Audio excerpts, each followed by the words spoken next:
சொந்தமாக YouTube channel நடத்த வேண்டுமா? நீங்களும் பிரபல ஆங்கர் ஆக வேண்டுமா? உடனே சேருங்கள் Pandey school of journalism. Contact 7388242242.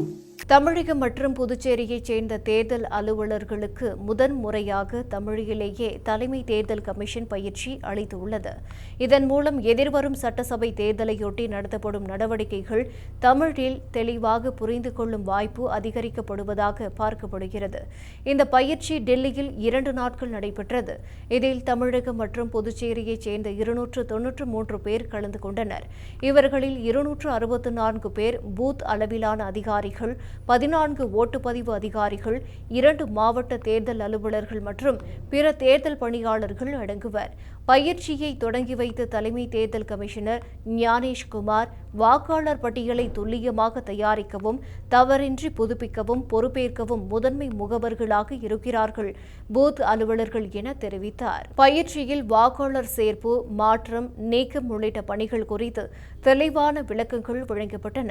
நாடகங்கள், கருத்தரங்கங்கள், கேள்வி பதில் அமர்வுகள் மூலம் கலந்துரையாடல் முறை பயிற்சி அளிக்கப்பட்டது. இது அலுவலர்களின் புரிதலை மேம்படுத்த உதவியாக இருந்தது.